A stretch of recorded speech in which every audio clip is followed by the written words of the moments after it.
नमस्कार मित्रांनो, शुभविवाह मालिकेच्या आजच्या भागामध्ये आकाश हा फोन करून अथर्वला सांगतो की अथर्व, मी आता निघालो आहे.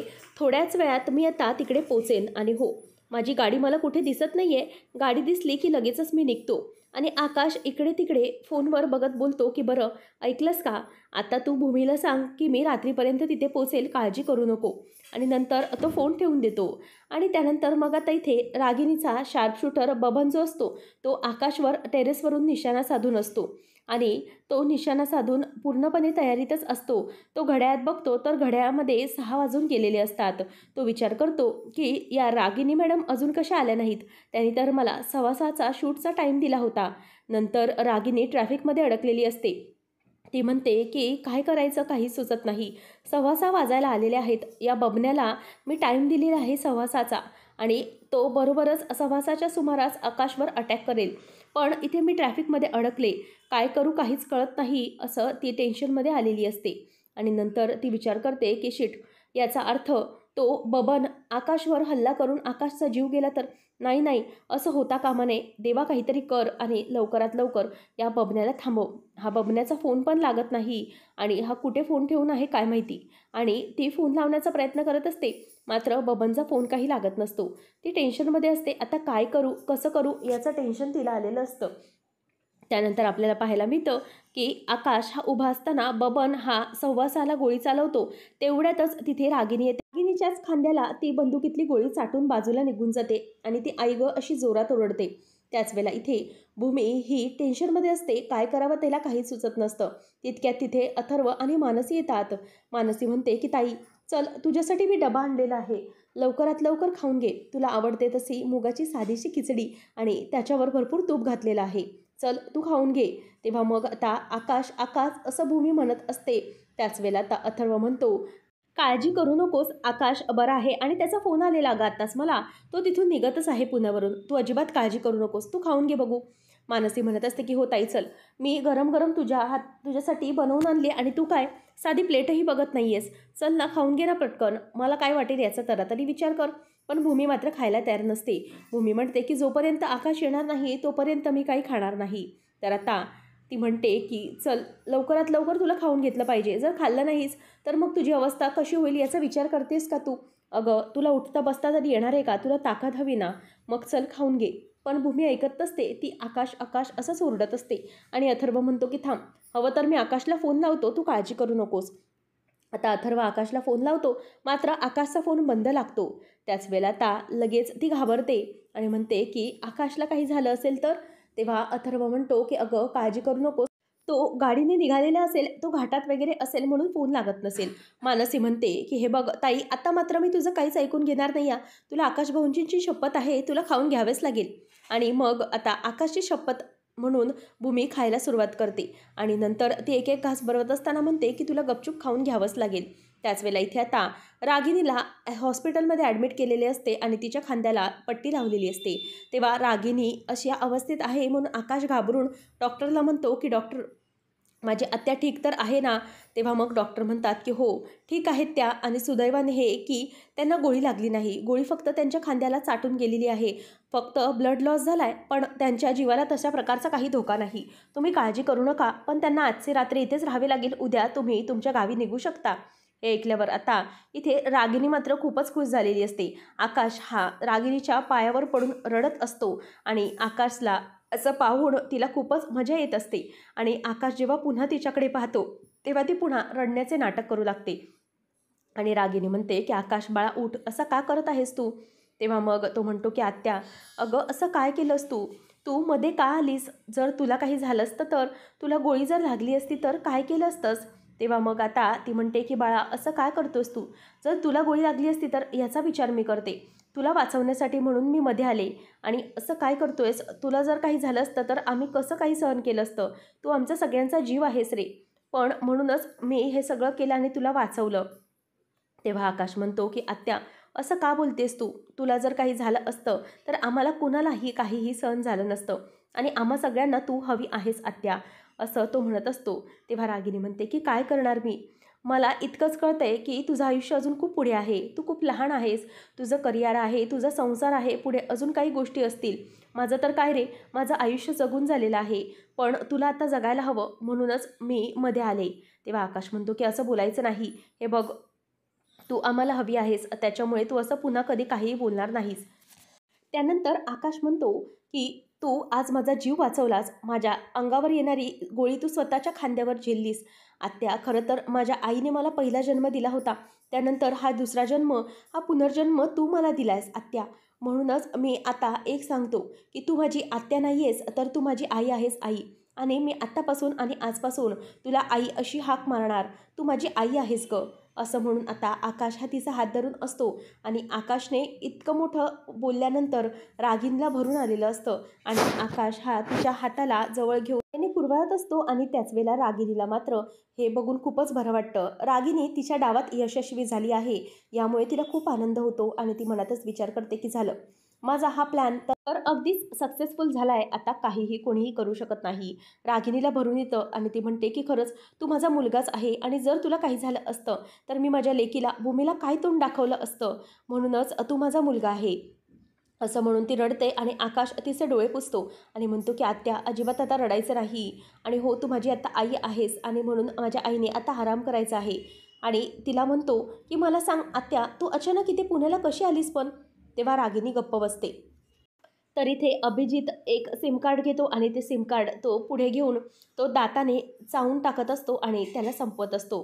त्याच वेळेला इथे अभिजितच्या डोक्यामध्ये खूप काही प्लॅनिंग सुरू असतं आणि हे सगळं होत असताना तिथे पौर्णिमा येते आणि म्हणते की हेच हेच करा तुम्ही, फक्त तुम्हाला हेच जमतं, बाकी दुसरं काही तुम्हाला जमत नाही. तेव्हा अभिजित तिच्याकडे रागाने बघतो आणि पौर्णिमा म्हणते की रागाने कसले बघताय, तुम्हाला तुमचं काम करता येत नाही आहे ना, असंच वाटतंय मला. हे सगळं करण्याच्या ऐवजी तुम्ही विचार करा की जर भूमीने आकाशबरोबर तोंड उघडलं तर काय कराल. जर भूमीने आकाश भाऊजींबरोबर तोंड उघडलं ना, तर मग समजा आई गेल्याच त्याच्याबरोबर आपण दोघीही संपलो असं समजायचं. जरा तरी विचार करा या सगळ्यातून कसं बाहेर पडायचंय. तेव्हा अभिजित तिला म्हणतो की हे बघ पौर्णिमा, हे जे सगळं आईच्या सांगण्यावरून मी करतोय ना, त्याच्यात काहीतरी कारण आहे आणि हे सिम कार्ड संपवणं म्हणजेच आपलं मोठं काम आहे. तेव्हा मग आता आकाश म्हणतो की आत्या, अगं बोल ना, तू सांगितलं नाहीस मला की अचानक तू पुण्याला इथे कशी काय आलीस आणि तुला कसं कळलं की माझ्यावर असा हल्ला वगैरे होणार आहे. जेव्हा मी अथर्वला निघताना कॉल केला होता तेव्हा तर तो मला तसं काही म्हणाला नाही की आई इथे येते वगैरे, मग अचानक तुझं कसं काय ठरलं. तेव्हा ती म्हणते की जरा माझा फोन देतोस. मग आकाश तिला फोन देतो. आकाश त्या मोबाईलमधला मेसेज वाचत असतो, ज्यात लिहिलेलं असतं की आकाश महाजन, तुमचाच भाचा ना, आज संध्याकाळी 6 वाजताचा मुहूर्त काढलाय त्याला मारण्याचा आणि जर पोलिसांना तुम्ही हे कळवलं तर त्याचा अगोदरचाही मुहूर्त निघू शकतो आणि म्हणूनच पोलिसांना काही कळवू नका. असं आकाश हे सगळं वाचतो आणि आकाश म्हणतो की आत्या, हा मेसेज तुला आला. तेव्हा मग ती म्हणते की हो आकाश, हा मेसेज मला आला आणि म्हणूनच मला खूप भीती वाटू लागली रे बाळा, आणि तुझ्या जीवाला काही बरं वाईट होणार ही कल्पनाही सहन होत नव्हती. तेव्हा आकाश म्हणतो की कोण आहे ती लोक आणि काय करतात हे सगळं, माझ्या मागे का लागली आहेत, हे ना मी बघितलंच पाहिजे. तेव्हा मग रागिनी म्हणते की हो आकाश, मी खूप घाबरले होते आणि म्हणूनच म्हटलं की मग तुला काही होता कामा नये आणि म्हणूनच मी तिथून जशा अवस्थेत होती कोणालाही न सांगता तिथून निघून आले. तेव्हा आता आकाश म्हणतो की आत्या नाही, मला कळलं हे सगळं तू का केलंस. तेव्हा ती म्हणते की मग असं तुला मी कसं एकट्याला ठेवणार होते, अरे तुझ्यावर अशा प्रकारे हल्ला होणार हे मला कसं सहन होईल, म्हणूनच मी तिथून कायमचे निघून आले आणि इथे तुला वाचवलं आणि सुदैवाने मी वेळेवर पोचले, नाहीतर काय झालं असतं ना मलाही माहिती नाही. मग त्यानंतर आता आकाश म्हणतो की आत्या, खरंच हे सगळं खूप विचित्र आहे, का कोणी माझ्या जीवावर उठले आहे ना काय माहिती, अगोदर भूमी नंतर आता मी, कोणाला काय हवंय कळत नाही. राहू दे हा नंबर आत्या, एक काम करतो मी माझ्या पोलिसांना सांगतो याचं लोकेशन बघायला, काळजी करू नकोस. असं म्हणून तो आतमध्ये निघून जातो. तो निघून गेल्यावर रागिनी म्हणते की आकाश, किती शोधायचे आहे तुला, पण हे लोकेशन तुला काही सापडणार नाही. काहीतरी 40-50 किलोमीटर दूर सापडेल, पण त्याचा काहीच उपयोग नाही. नंतर मानसी ही भूमीच्या बाजूला डोकं टेकून असते. त्याच वेळेला भूमीला रागिनीने बोललेलं आठवत असतं, मानसी तुझी जवळची बहीण ना, तिला जर तुझ्या बाजूला ठेवलं खाटवर तर कसं वाटेल. आणि त्यानंतर मग तिला आकाशची भीती वाटत असते. तेवढ्यातच तिचं लक्ष हे आलेल्या अथर्वकडे जातं. अथर्वला ती विचारते की आकाश कुठे आहे. तेव्हा तो म्हणतो की आकाश ॲक्च्युली उद्या सकाळी येणार आहे. आणि मग ती घाबरते आणि म्हणते की उद्या सकाळी का. तेव्हा तो म्हणतो की अगं ॲक्च्युली काहीतरी प्रॉब्लेम झाला आहे म्हणूनच काम वाढलं आहे आणि उद्या सकाळी येणार आहे. तेव्हा मनातल्या मनातच तो म्हणतो की जर आईवर हल्ला झाला हे भूमीला सांगितलं ती आणखी घाबरेल. म्हणूनच भूमी म्हणते की काय झालं, आकाश कधी येणार आहे. तेव्हा मग तो म्हणतो की आई आहे त्याच्याबरोबर, तू चिंता करू नकोस. तेव्हा रागिनी सोबत आहे हे ऐकल्यानंतर तिला आणखी भीती वाटू लागते आणि ती बेडवरून उठण्याचा प्रयत्न करत असते. तेवढ्यातच तिथे डॉक्टर येतात आणि भूमीला म्हणतात यांना इंजेक्शन द्यावं लागेल आणि इंजेक्शन देऊन भूमी मात्र बेशुद्ध होऊन जाते. आणि इथे रागिनी ही झोपेतून उठते आणि त्याच वेळेला समोर आकाश हा तिला झोपलेला दिसत असतो. आणि नंतर मग आकाशला पाहून लगेच ती उठते आणि तिथे बाजूला असलेल्याच ट्रेमध्ये कैची असते, ती कैची ती स्वतःच्या हातामध्ये घेते आणि हळूहळू आकाशच्या दिशेने चालत येत असते. त्याच वेळेला इथे आता आकाश हा अगदी गाढ झोपलेला असतो आणि ती विचार करते की आकाश फायनली गुड बाय. रागिनी आता आकाशपर्यंत येते आणि आकाशच्या जवळ आल्यानंतर ती रागाने त्याच्याकडे बघत असते आणि एका हातामध्ये तिने कैची घेतलेली असते आणि ती कैची ती आकाशच्या गळ्याला मारायला जाते आणि तो जोरात आई ग असं ओरडतो. तेवढ्यातच आता इथे भूमीला जाग येते आणि शुद्ध होऊन ती भूमी खूपच घाबरत असते. तेव्हा आकाश आकाश असं ती बोलायला लागते. मानसी म्हणते की ताई काळजी करू नकोस, तुला बरं वाटेल, थांब जरा शांत हो. अथर्व आता येतो आणि अथर्व म्हणतो की अजिबात घाबरू नकोस ताई, सगळं व्यवस्थित होणार आहे. आकाश भाऊजी आता इतक्यात पोचतच असतील, तू अजिबात काळजी करू नकोस, ते व्यवस्थित आहेत आणि सुखरूप आहेत. अथर्वला त्यांचा कॉल आला होता, तू अजिबात घाबरू नकोस असं म्हणून ती तिला आराम करायला सांगते आणि तिच्या डोक्यावरून आता हात फिरवत असते. मात्र भूमीला मनातल्या मनात खूपच भीती वाटत असते. काहीही झालं तरीही आकाश माझ्यापर्यंत सुखरूप पोचला पाहिजे आणि आता आकाशचा कॉल आला याचा अर्थ तो सुखरूप आहे असं तरी कळलं आणि म्हणून मला एवढं तरी समाधान वाटतंय असं भूमी मनातच म्हणते. भूमी म्हणते की आता शेवटी आकाश आला की मला त्याला सगळं सत्य सांगावं लागेल. तेवढ्यातच आता भूमीचं सारखं सारखं लक्ष हे दरवाजाजवळ असतं. तेव्हा मानसी म्हणते की अगं हो ताई, मला कळतंय आकाश भाऊजी येण्याची तू वाट बघत आहेस, पण ठीक आहे ना, तू सारखी दरवाजाकडे लक्ष देऊन आहेत, येतीलच आकाश भाऊजी असं म्हणून ती भूमीला शांत करत असते. आणि त्यानंतर भूमी तेवढ्यातच समाधान मानते. मात्र भूमीची नजर पुन्हा दरवाजाकडे जाते तेव्हा तो आकाश दरवाजात आलेला असतो. त्यानंतर आकाशला पाहून भूमीला खूपच बरं वाटतं आणि त्याला पाहून तिच्या चेहऱ्यावर एक वेगळीच चमक येऊ लागते. आकाश भूमीकडे बघत असतो आणि भूमीचा तो अवतार पाहून आकाशला देखील खूपच तिच्याकडे बघून वाईटच वाटत असतं. मात्र तो हलकीशीच गालातून तिला स्माईल देऊन दाखवतो.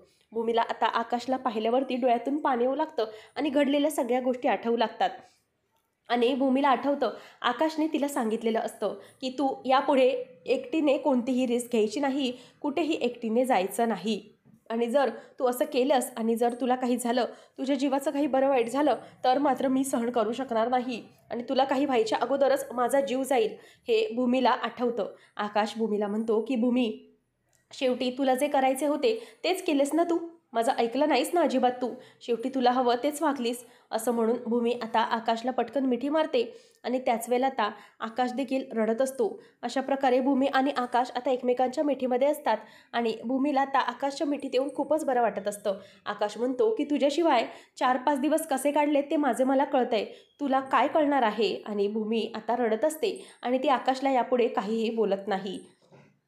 त्यानंतर पुढच्या भागात आपण पाहणार आहोत की घरात गणपतीचं आगमन होणार असतं. आजी म्हणते की गणपतीच्या आगमनावरच एक आनंदाची बातमी आहे, भूमी पूर्वीसारखे बोलू लागली आहे, तिच्या तोंडातून शब्द येत आहेत.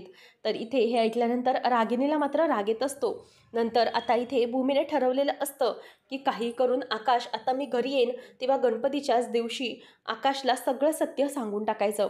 पण जेव्हा भूमी घरी येते त्यावेळेला तिला वेगळंच काही दिसतं आणि रागिनीला आकाश हा खुर्चीवर बसवून तिची पूजा करत असतो आणि तिचे पाय देखील धुत असतो आणि तिला हळद कुंकू लावून तो पूजा करत म्हणतो की आत्या, तू माझी आई आहेस आणि खरं तर माझ्या आईनेच मला पुनर्जन्म दिला आहे. आणि नंतर मग रागिनी हे सगळं बघते आणि तिला मजा वाटते आणि आकाश इथे भूमीला येऊन म्हणतो की भूमी, मी आत्याची आरती करतोय कारण आत्याने माझा जीव वाचवलेला आहे आणि आत्याच आजपासून माझ्यासाठी सगळं काही.